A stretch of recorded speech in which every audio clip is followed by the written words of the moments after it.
Did you know that some of the most powerful rulers in history were women who held the reins of power when their kingdoms were in crisis, from the 5th century to the 15th century?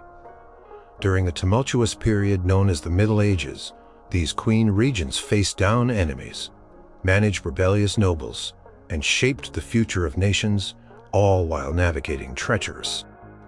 They proved that strength, cunning, and strategic brilliance were not limited by gender. These are the top 12 most influential queen regents who left an unforgettable mark on medieval Europe.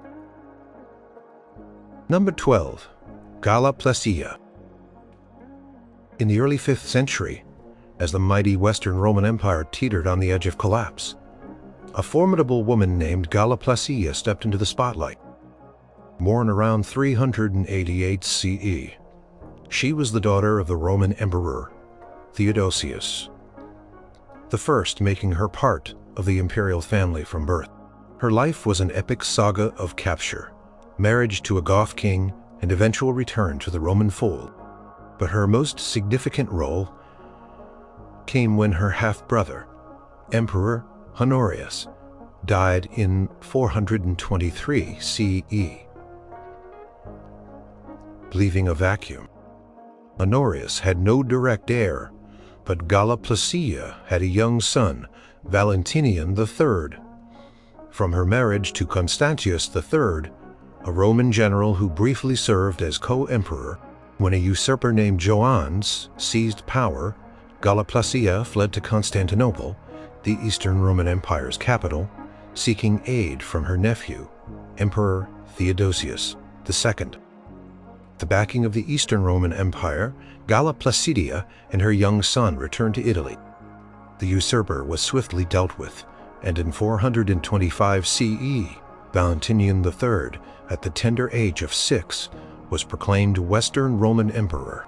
This meant Galla Placidia officially became the regent, ruling on behalf of her minor son. Her regency lasted for an astonishing 12 years, until Valentinian reached adulthood in 437 CE. During this time, she faced immense challenges. The Western Roman Empire was under constant threat from various Germanic tribes, including the Vandals, who were carving out their own kingdom in North Africa, a vital Roman grain supply region. The Huns under the fearsome Attila were also a growing menace in the east. Galla Placidia had to navigate a complex web of internal politics and external threats. She relied heavily on her chief general Aetius, a man often called the last of the Romans for his military prowess. The relationship was not always smooth. There were power struggles and periods of intense rivalry, but ultimately they managed to maintain a fragile stability for the empire. Galla Placidia focused on administrative tasks, managing the imperial court, and trying to preserve the dignity and authority of the Roman state. She was a devout Christian and used her influence to support the church, commissioning new churches and patronizing religious figures. Her court at Ravenna, a city that became the de facto capital of the Western Roman Empire, flourished under her patronage, becoming a center of art and culture. The mausoleum of Galla Placidia, famous for its stunning mosaics, stands as a testament to her legacy and piety. Her regency saw the empire grappling with its decline. While she could not reverse the tide of Germanic migrations or the loss of territories, she did provide a period of relative stability during a turbulent era. She skillfully balanced the power of her generals, the demands of the populace, and the ever-present threat from barbarian invaders. Her political acumen was crucial in maintaining the imperial line and ensuring her son's eventual ascent to full power. Galla Placidia's influence extended beyond the political realm. She was a cultural patron and a symbol of imperial resilience in a dying empire. She passed away in 450 CE, leaving behind a complex legacy of power, piety, and perseverance in a world on the brink of profound change. Number 11. Brunhilda of Austrasia.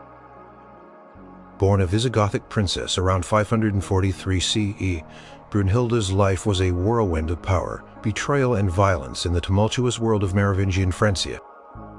She married King Sigebert I of Austrasia, one of the Frankish kingdoms, in 566 CE. Her marriage was initially seen as a strategic alliance, bringing a new level of sophistication to the Frankish court. However, a bitter family feud erupted when her sister, Galswintha, who had married Sigebert's brother, Chilperic, the first king of Neustria, was murdered. Brunhilda was convinced Chilperic's mistress Fredegund was behind it. This started a dynastic conflict, a brutal war of the queens that would rage for decades and define Brunhilda's entire life. Brunhilda first stepped into the role of regent after her husband Sigebert was assassinated in 575 CE, likely on the orders of Fredegund. Her young son, Childebert II, was just 5 years old, making Brunhilda the de facto ruler of Austrasia. This was a treacherous position. Merovingian society was fragmented, with powerful nobles constantly vying for influence, and the Frankish kingdoms frequently at war with each other. Brunhilda, an outsider by birth, had to assert her authority over a suspicious and unruly aristocracy. She was known for her strong will and sharp political mind. She worked tirelessly to centralize royal power, challenging the traditional independence of the magnates. This made her many enemies among the Frankish nobility, who resented her attempts to control them. Her regency for Childebert II was marked by ongoing warfare with Neustria, led by her nemesis Fredegund, and later by Fredegund's son, Clothar II. Brunhilda also fostered alliances with other powers, notably with the Byzantine Empire, and tried to stabilize the kingdom's finances and administration. She understood the importance of infrastructure and is credited with commissioning the construction of roads and churches, seeing them as symbols of royal authority and national unity. After Childebert II came of age, he ruled independently for a time, but fate intervened again.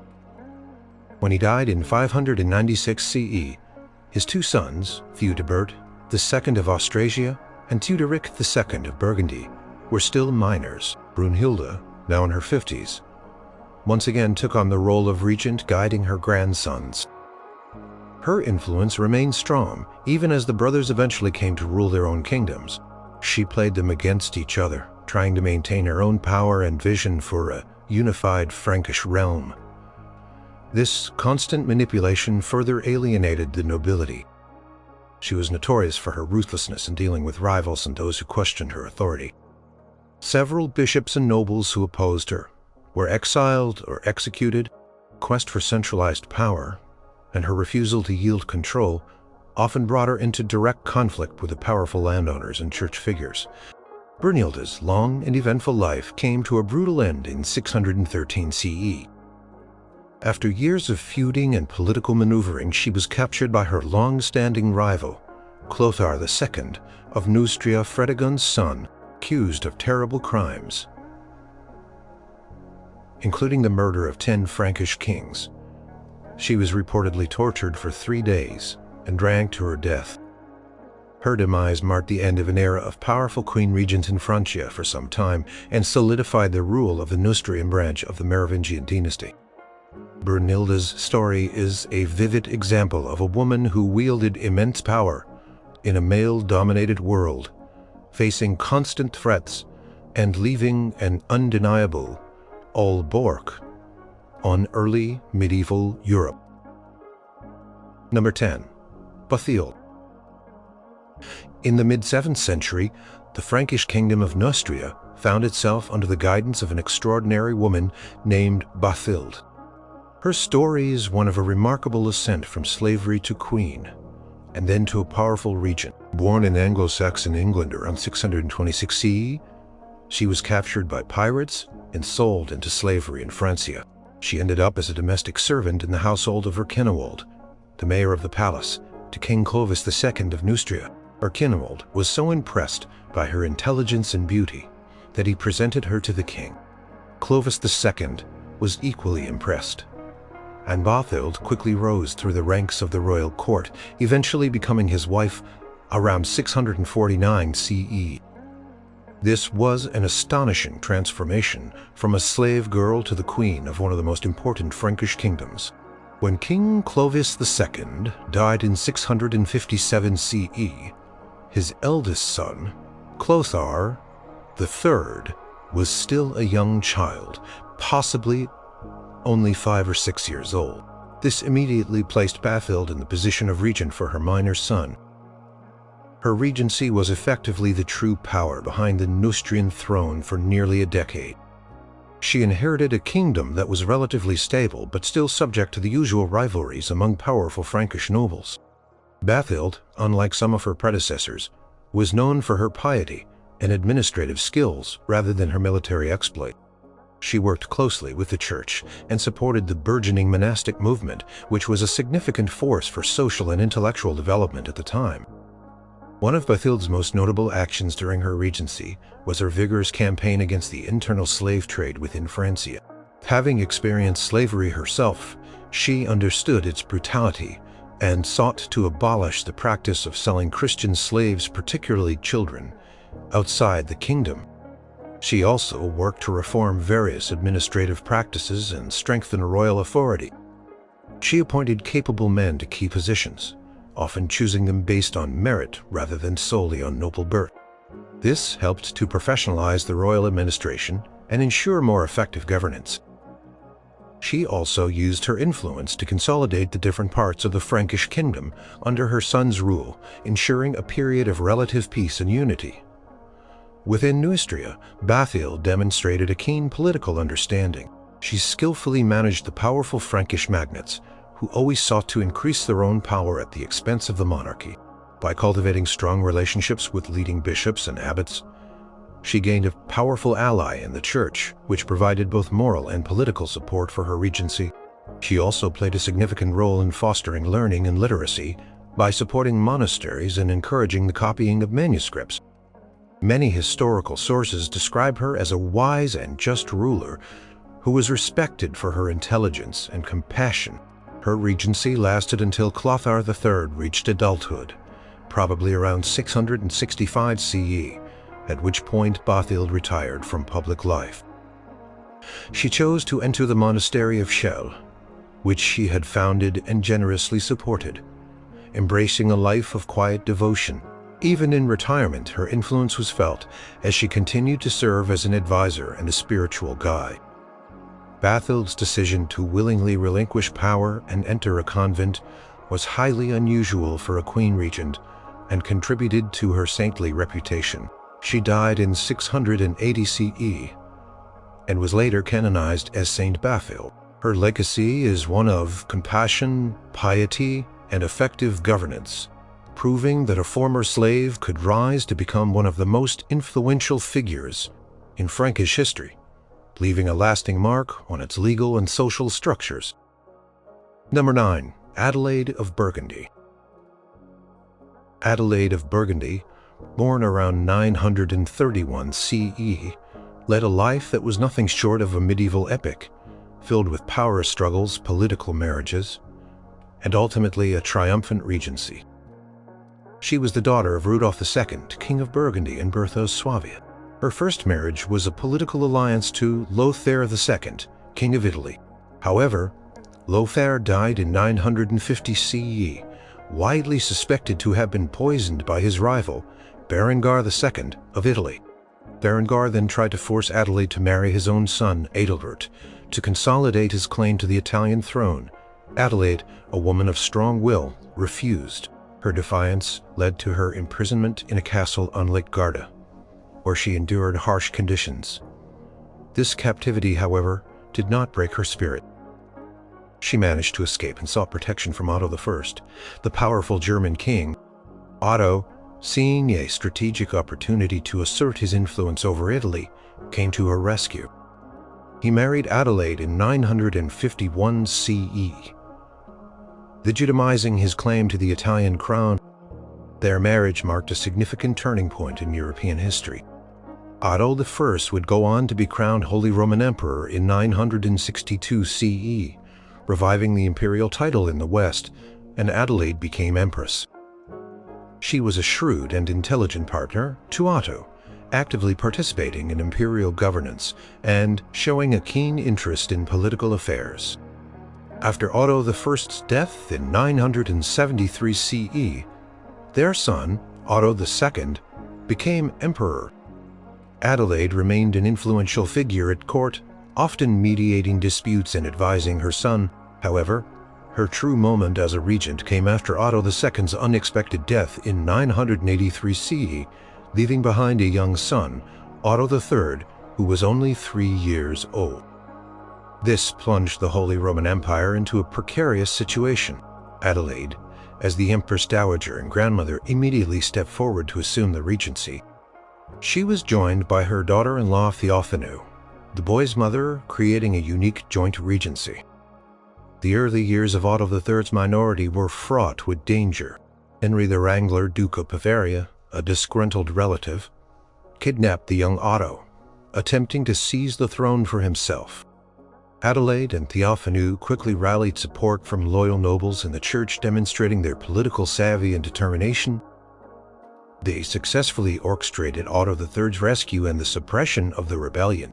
After Theophanu's death in 991 CE, Adelaide became the sole regent, ruling until Otto III came of age in 996 CE. During her sole regency, Adelaide proved herself a highly capable ruler.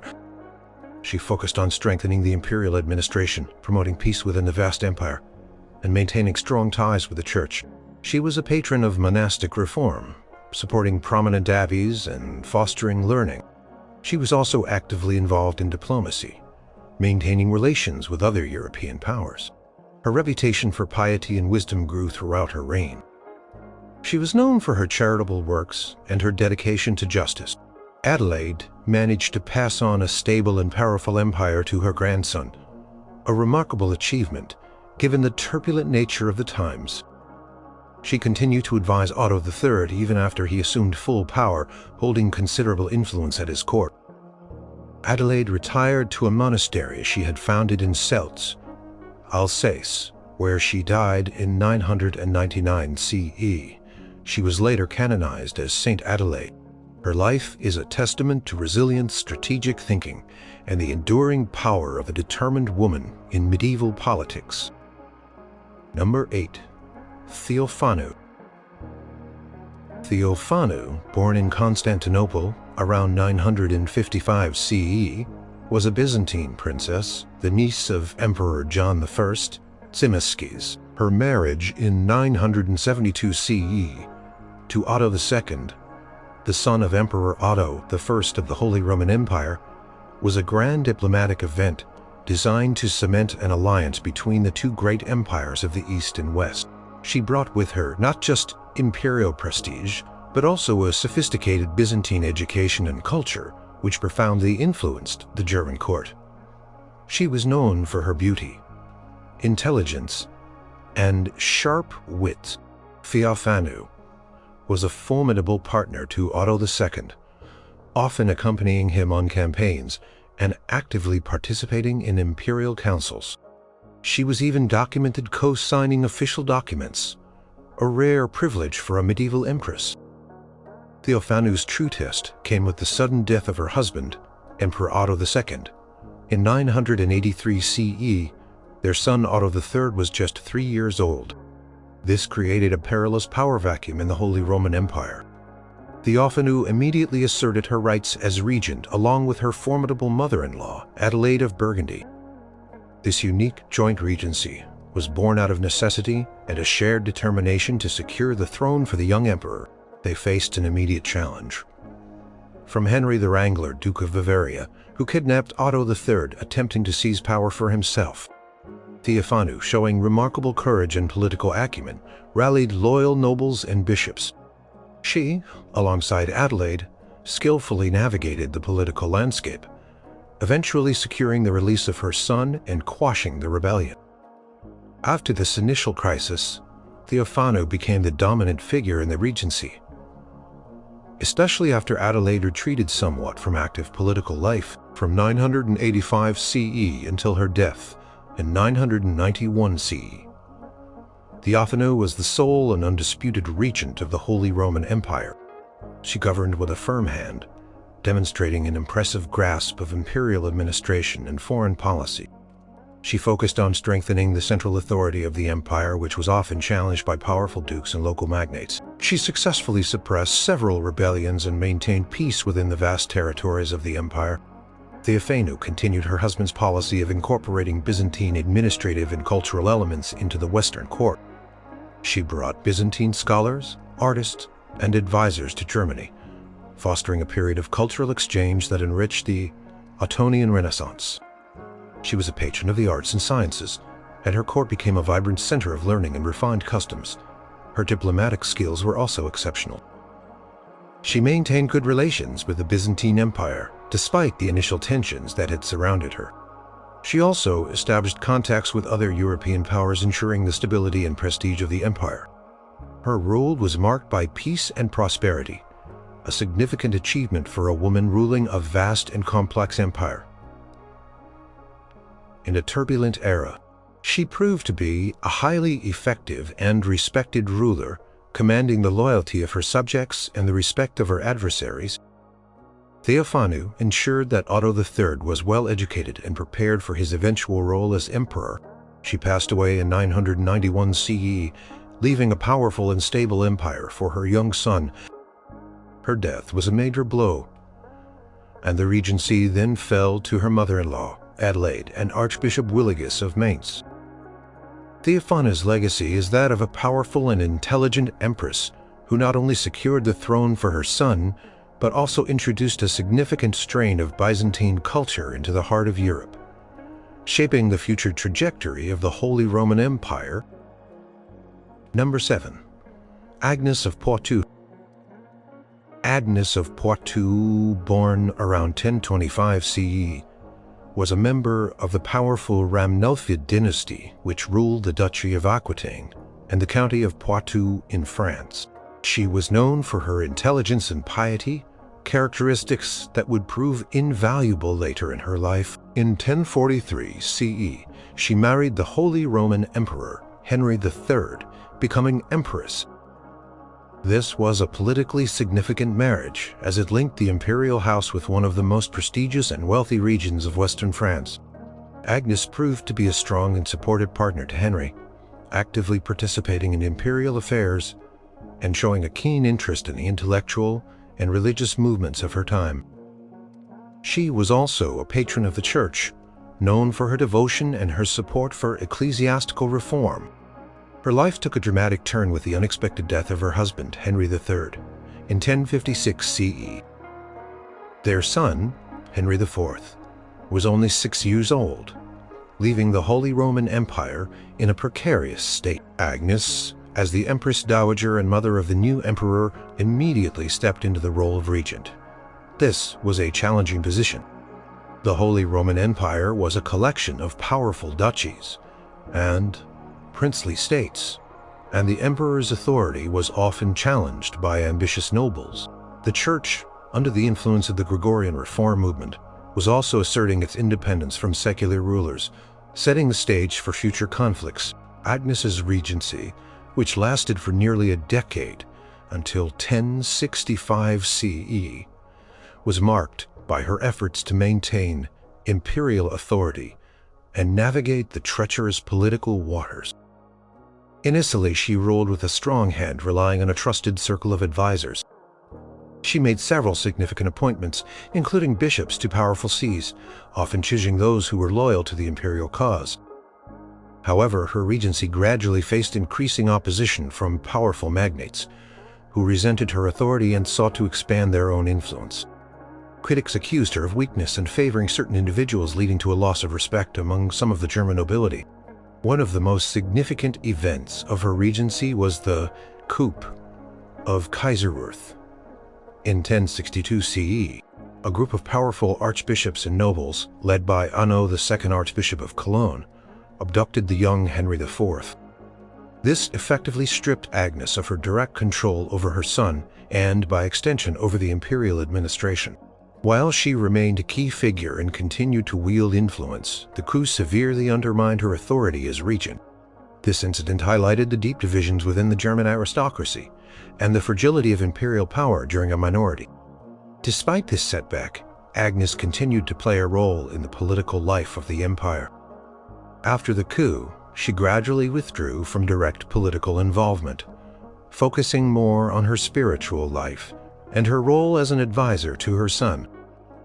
She traveled extensively, engaging in charitable works and supporting religious foundations.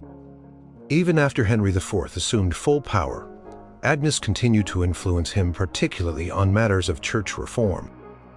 She later moved to Rome, where she became a respected figure at the papal court, mediating disputes between the Pope and her son, Henry IV, during the investiture controversy, a major conflict over the appointment of bishops. Agnes of Pu died in Rome in 1077 CE. Her regency, though ultimately challenged and partially curtailed, provided a crucial period of transition for the Holy Roman Empire. She bravely stepped into a position of immense power and responsibility, demonstrating resilience in the face of daunting political challenges. Her efforts to maintain imperial unity and her devout piety left an indelible mark on the history of the Holy Roman Empire. Even as her son went on to face one of the most defining struggles of the Middle Ages with the papacy. Number 6. Melisende, Queen of Jerusalem. Melisende, born around 1105 CE, was a crucial figure in the history of the Crusader states, particularly the Kingdom of Jerusalem. She was the eldest daughter of King Baldwin II of Jerusalem and Morphia of Melitene. Her father, recognizing her intelligence and strength of character, made the momentous decision to designate her as his successor. A highly unusual move in an era where female rule was generally questioned. This designation set the stage for her remarkable reign. In 1129 CE, Melisende married Fulk V, Count of Anjou, a powerful French nobleman who was brought to Jerusalem to serve as king alongside her. The original agreement was that Fulk would rule as consort, but after Baldwin II's death in 1131 CE, Fulk quickly tried to sideline Melisende, asserting sole rule. This attempt to usurp her authority led to a major crisis within the kingdom. Melisende, backed by a significant faction of the Jerusalem nobility and the church, including the Patriarch of Jerusalem, refused to be pushed aside. She skillfully rallied her supporters, demonstrating her strong political instincts and the deep loyalty she commanded. This internal conflict escalated into a virtual civil war. Melisende's supporters, understanding her legitimate claim and the importance of her royal lineage for the kingdom's stability, pressured Fulk to acknowledge her co-rule. Eventually, a compromise was reached. Fulk and Melisende would rule jointly, issuing documents and coins in both their names. However, this uneasy co-rule still saw Fulk trying to maintain the upper hand. Melisende, however, proved herself to be a formidable political force, and she steadily asserted her influence. By the mid-1130s, she had regained significant control over the government, her authority being widely recognized. Her time as a ruling queen saw her make important decisions regarding the kingdom's defense, alliances, and internal administration. She was a major patron of the church and the arts, commissioning significant architectural projects, including the reconstruction of the Church of the Holy Sepulchre. She fostered a vibrant court culture that integrated elements of Eastern and Western traditions. Her reign was generally a period of prosperity and stability for the fragile Crusader kingdom. When Fulk died in 1143 CE, their son Baldwin III was still a young child, around 13 years old. This event officially made Melisende the regent for her minor son. However, this transition was not entirely smooth. As Baldwin III grew older, he began to resent his mother's continued authority and the influence of her close advisors. In 1152 CE, this tension erupted into another civil conflict, a literal mother-son war for control of the kingdom. Baldwin III, now an adult, demanded full power.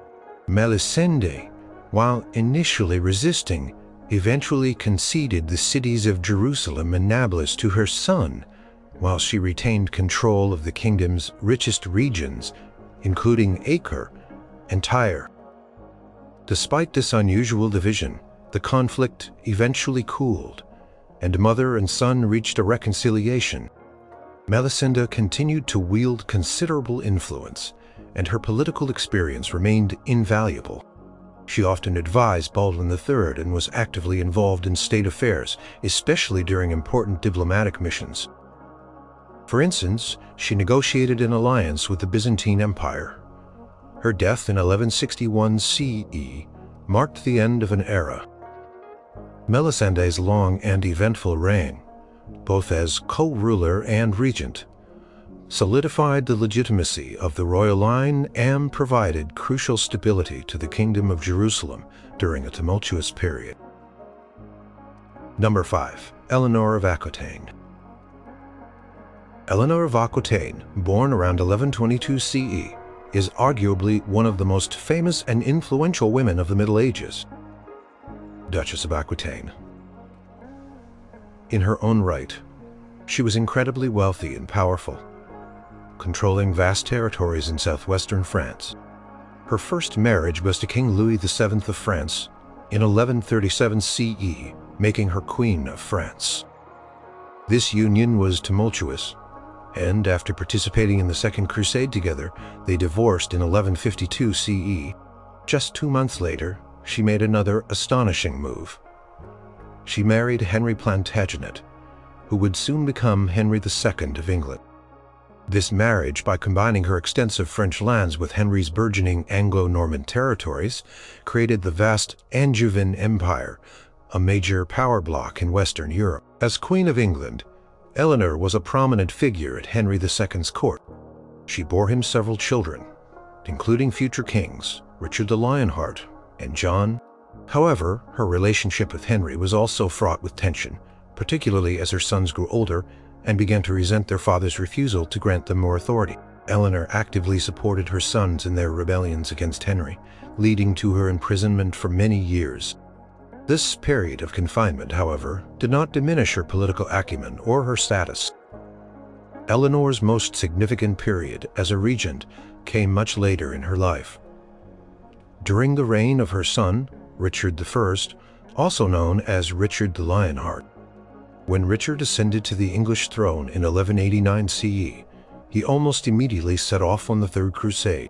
He entrusted the governance of England to his mother Eleanor, who was by then in her late 60s or early 70s. This was an extraordinary mark of trust and recognition of her capabilities, especially given her earlier imprisonment. Eleanor's regency, lasting from 1189 to 1194 CE, was a critical period for England.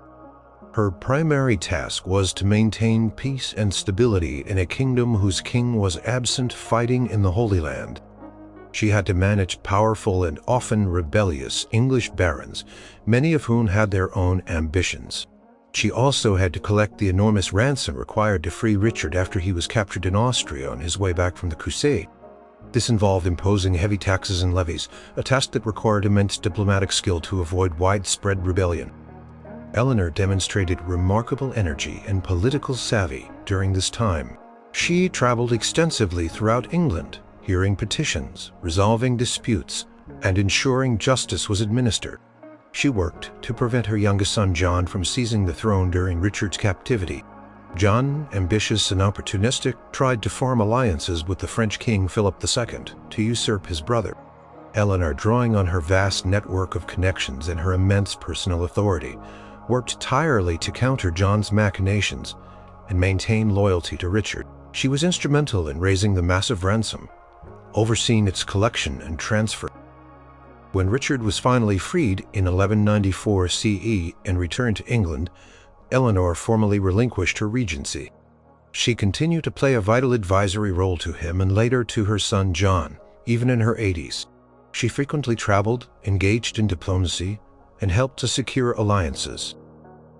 Her long life and multiple roles as Queen, Duchess, and Regent meant she was at the heart of European politics for over 60 years. Eleanor of Aquitaine died in 1204 CE at an advanced age. Her regency during Richard's absence stands as a testament to her exceptional political intelligence, resilience, and her unparalleled influence on medieval European history. She truly was a force to be reckoned with. Number 4. Blanch of Castile. Blanch of Castile, born around 1188 CE, was a granddaughter of Eleanor of Aquitane, inheriting her grandmother's intelligence, political acumen, and iron will. She was the daughter of King Alfonso VIII of Castile and Eleanor of England. In 1200 CE, at the age of 12, she was married to Louis, the eldest son of King Philip II, Augustus of France. This marriage was part of a peace treaty between England and France, and it brought Blanche into the heart of French politics. She quickly adapted to her new role, demonstrating a keen understanding of court intrigue and diplomacy. When her husband became King Louis VIII in 1223 CE, Blanche became Queen of France. Her time as queen was short. Lived as Louis VIII died just 3 years later in 1226 CE. Their eldest son, Louis IX, was only 12 years old, making Blanche the immediate and highly influential regent of France. This was a critical period for the Capetian dynasty. The French kingdom had recently expanded its territories, but it was still marked by powerful, often rebellious, feudal lords who saw the minority of the king as an opportunity to regain their independence and challenge royal authority. Blanche's regency, which lasted until Louis IX reached majority, around 1234 CE, was one of the most successful and challenging in French history. She faced immediate threats from a coalition of powerful French barons, including Peter of Dreux, the Duke of Brittany, and even some members of the royal family. These nobles saw her as a foreign woman and tried to undermine her authority. Blanche, however, proved to be an incredibly shrewd and determined ruler. She personally led armies into battle, negotiated treaties, and used every political tool at her disposal to defend her son's throne. She masterfully employed a combination of military force, diplomacy, and strategic marriages to defeat or neutralize her rebellious vassals. She secured the loyalty of key church figures and cultivated a strong alliance with the papacy, which lent moral and political weight to her rule. Her military campaigns were surprisingly effective, often catching her male opponents off guard with her tactical brilliance. She crushed several baronial revolts, demonstrating that she was not to be trifled with. For instance, she led her forces against the rebellious Count of Brittany and forced him to submit. Beyond military and political struggles, Blanche was deeply committed to her son's education, ensuring he received an upbringing that prepared him for kingship. She instilled in him a strong sense of justice and piety, qualities for which Louis IX would later be canonized as Saint Louis.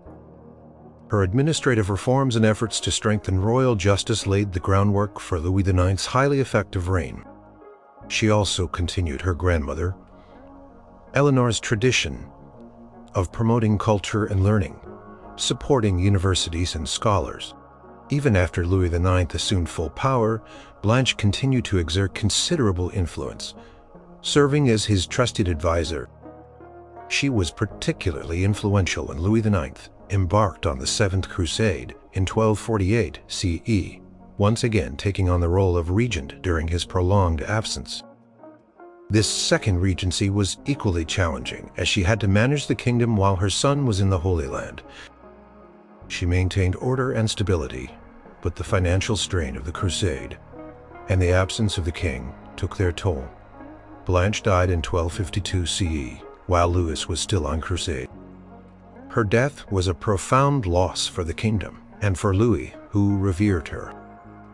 Blanche of Castile's regency is a shining example of a woman who not only successfully protected a minor king's throne, but also laid the foundations for one of France's most golden ages. Number 3. Isabella of France. Isabella of France, born around 1295 CE, was a princess of France, daughter of the powerful King Philip IV.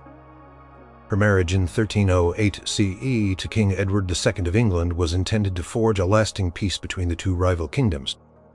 Known for her beauty and intelligence, she earned the nickname She-Wolf of France from later historians, a testament to her formidable and at times ruthless nature. Her early years as Queen of England were marked by growing tension with her husband, King Edward II, who showed a strong preference for male favorites, particularly Piers Gaveston and later Hugh Despencer the Younger. These favorites monopolized royal patronage and influence, sidelining Isabella and alienating many of the English barons. Isabella found herself increasingly isolated and powerless at the English court. Her marriage became deeply unhappy and her position precarious. The Despensers in particular became her bitter enemies, seizing her lands and even separating her from her children. This deep personal grievance, coupled with the widespread discontent among the English nobility over Edward II's misrule, eventually pushed Isabella to a radical solution. In 1325 CE, Isabella traveled to France on a diplomatic mission, ostensibly to negotiate a peace treaty between England and France.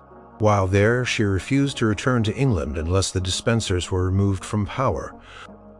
She formed a powerful alliance with Roger Mortimer, an exiled English baron who had been a fierce opponent of Edward II and the Despensers. Their relationship quickly became more than political. Together, they planned an invasion of England, rallying support from disaffected English exiles and nobles. In September 1326 CE, Isabella and Mortimer launched their invasion.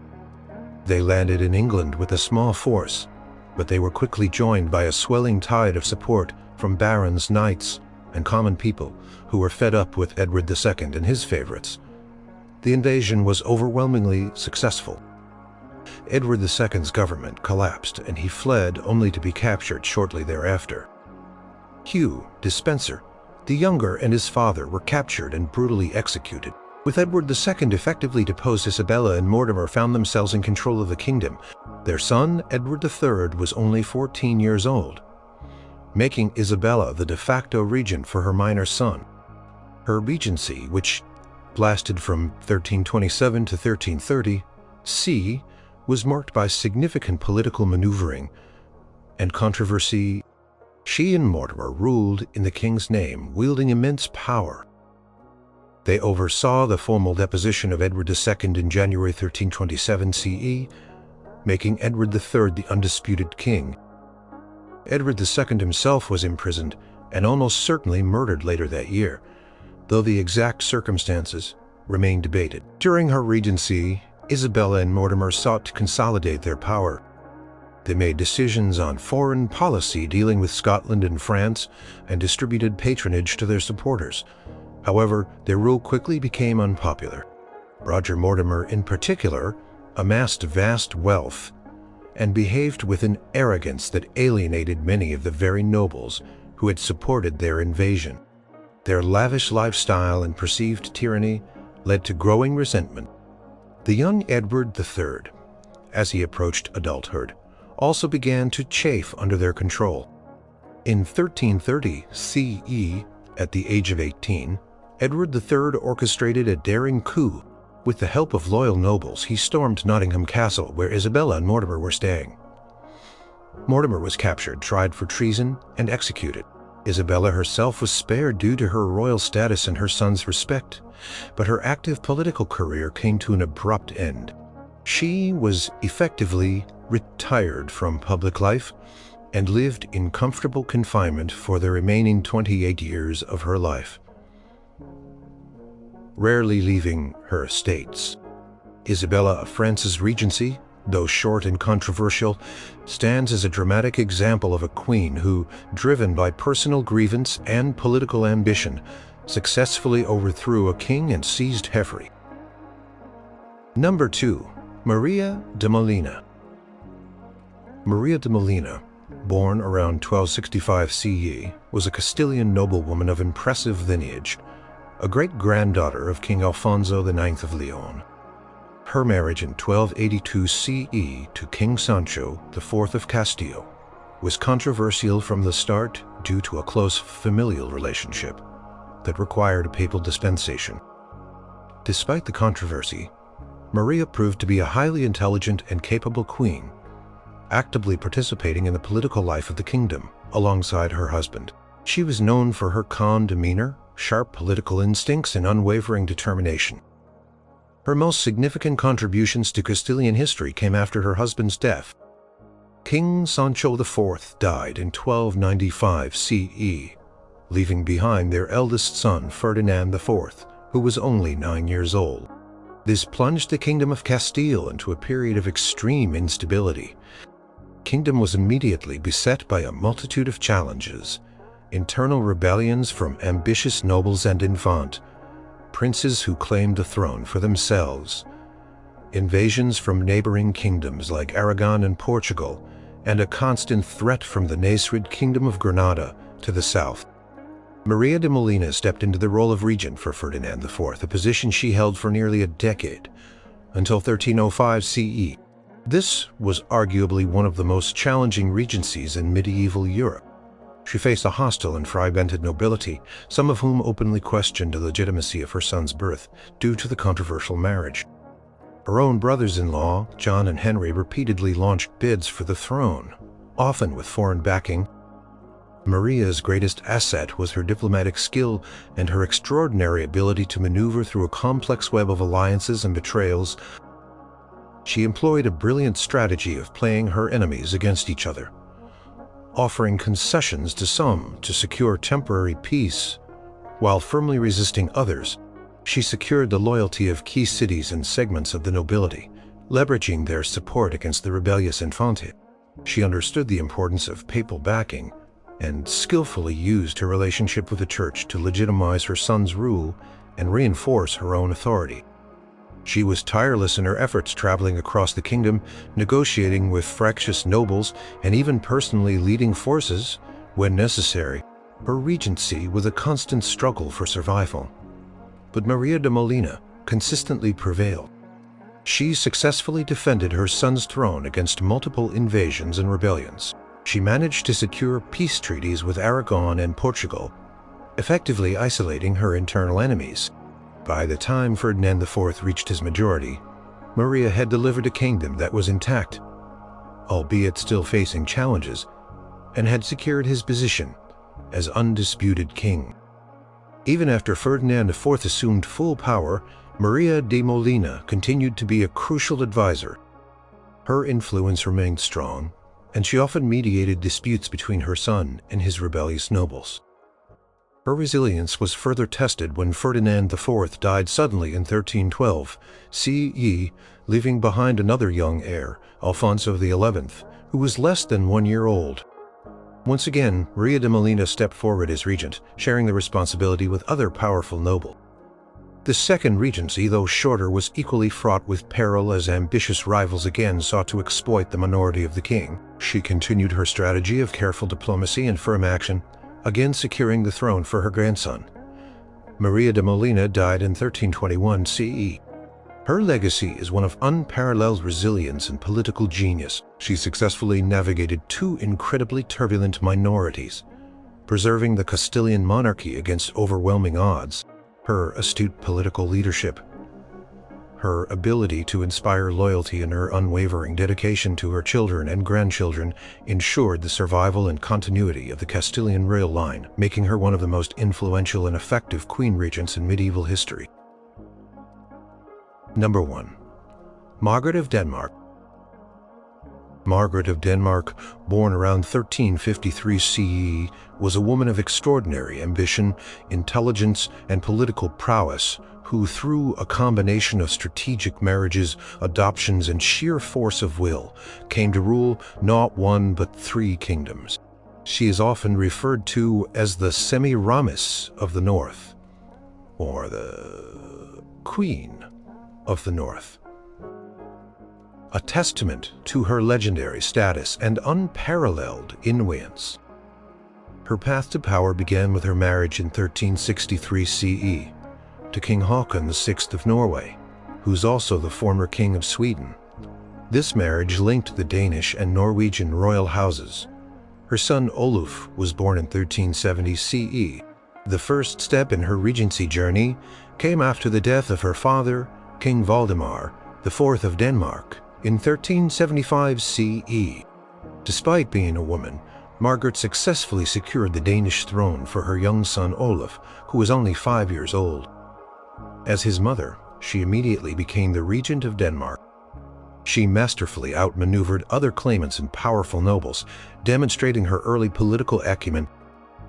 Her regency for Olaf in Denmark was marked by her efforts to restore royal authority which had been weakened under her father.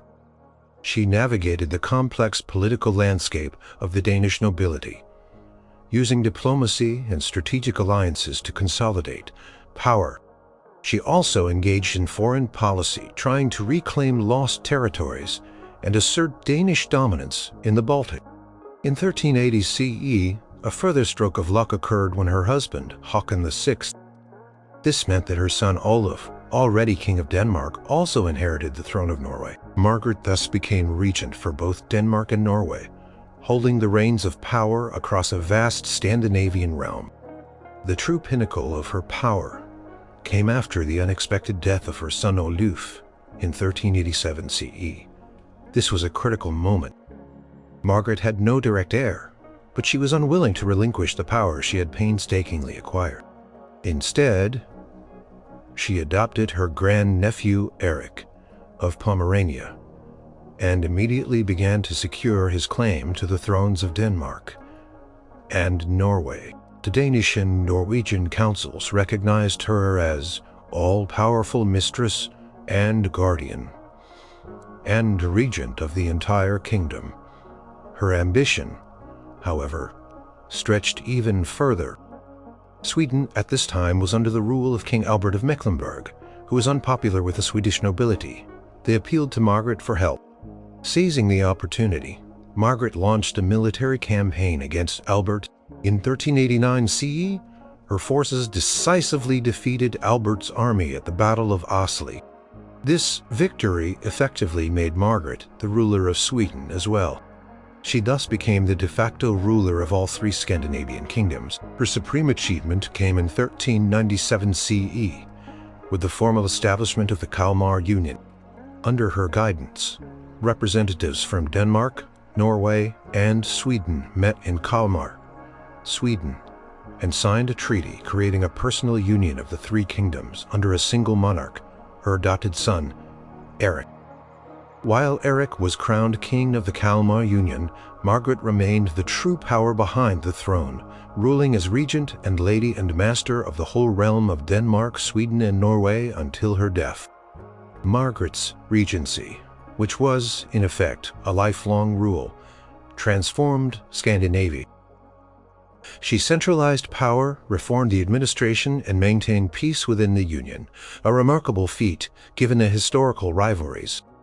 She expertly balanced the interests of the different kingdoms and their powerful noble factions. She fostered trade, defended the Union's borders, and asserted its dominance in the Baltic Sea. Her diplomatic skills were legendary as she negotiated with the Hanseatic League and other European powers. Margaret of Denmark died in 1412 CE aboard a ship in Flensburg Harbor. Her long and incredibly successful regency not only preserved the individual identities of the Scandinavian kingdoms, but also forged them into a powerful unified entity, the Kalmar Union, which lasted for over a century. She was a true master of medieval power politics, leaving an indelible mark on the history of Northern Europe.